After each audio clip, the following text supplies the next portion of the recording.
निर्णय नंबर 4 बच्चों देखो, आज हम निर्णय नंबर 4 कराएंगे।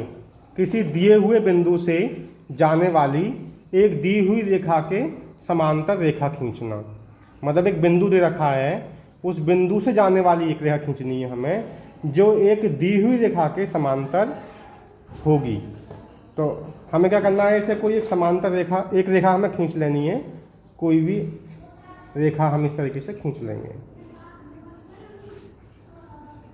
मान लो हमने ये एल रेखा हमने खींच ली, इसका नाम रख दिया हमने एल।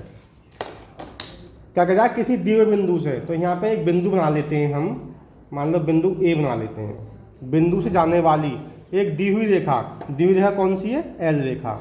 दिया हुआ बिंदु कौन सा है, ए बिंदु। कौन सा बिंदु है, ए बिंदु। और दी हुई रेखा कौन सी है, एल रेखा। ठीक है, तो इस दिए हुए बिंदु ए पर हमें एक रेखा खींचनी है जो एल रेखा के समांतर हो। तो हमें क्या करना है बच्चों, इसे इस एल रेखा पर कोई बिंदु ले लेना है, पी बिंदु। कोई बिंदु ले लो, पी बिंदु। थोड़ा सा बच के ले लो, ठीक है ना।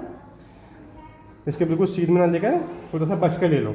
सीध में भी ले सकते हैं वैसे, कोई दिक्कत ना है, लेकिन थोड़ा बच के ले लोगे तो तुम्हें बिल्कुल क्लियर स्पष्ट हो जाएगा कि कैसे हम इस पर बिंदु ए पर एल रेखा के समांतर हम रेखा खींचेंगे।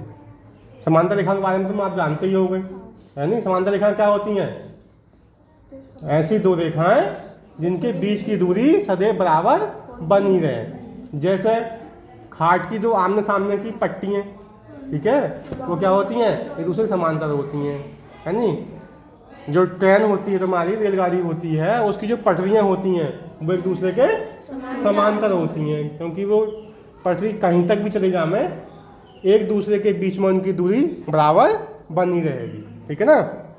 तो हमें क्या करना है, ऐसी एक रेखा खींचनी है ए बिंदु से जो एल रेखा के समांतर हो। तो हम ए और पी दोनों बिंदुओं को आपस में मिला देते हैं। पैमाने की सहायता से ए और पी बिंदु को हम इस तरीके से मिला देते हैं। अब देखो, आप देख रहे हो कि यहाँ पर एक कोण बन गया। क्या बन गया, एक कोण बन गया। तो इस कोण पर हम कोई भी बिंदु ए पर प्रकार की नोक रखकर एक चाप हम इस तरीके से लगा देते हैं। ठीक है, अब ये प्रकार की हम दूरी बदलेंगे नहीं। ठीक है, इसी दूरी से हम क्या करेंगे, बिंदु ए पर प्रकार की नोक रखेंगे और एक चाप और लगा देंगे। थोड़ा बड़ा हो गया चाप, कोई दिक्कत नहीं है। इस तरीके से एक चाप और इधर को हम लगा देंगे इस तरीके से। ठीक है ना। छोटा होता तो ये मिलते नहीं, ठीक है, क्योंकि ये मिल गए, कोई दिक्कत नहीं है। अब हम क्या करेंगे, ये चाप है जो पहले हमने चाप लगाया था, मान लो इसने जो है एक्स वाई या ए और बी दो बिंदुओं पर काटा, इसने ए बी दो बिंदुओं पर काटा। तो हम इसकी बीच की दूरी हम भर लेंगे। क्या करेंगे, हम इस चाप की जो कितनी चौड़ाई है, ठीक है, वो हम भर लेंगे प्रकार में। अपने प्रकार की नोक ए पर रखेंगे और बी पर पेंसिल की नोक आनी चाहिए। तो ये दूरी जो है चाप की वो प्रकार में भर गई।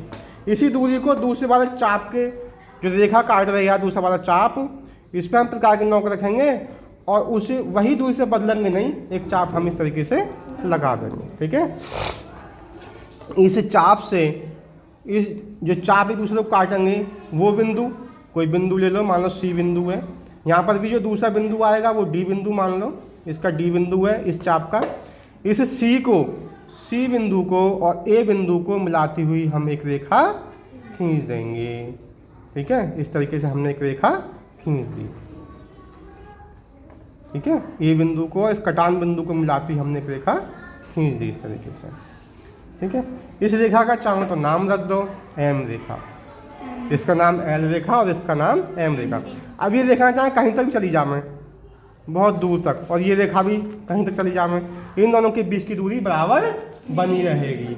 जैसे रेल की पटरियाँ होती हैं वैसी दूरी बनी रहेगी। जैसे तुम्हारी कॉपी में लाइनें होती हैं तुम्हारी नोटबुक में लिखते हो इसमें, तो उसमें लाइनें क्या होती हैं, एक दूसरे के समांतर होती हैं, वो कहीं पर भी मिलती नहीं है।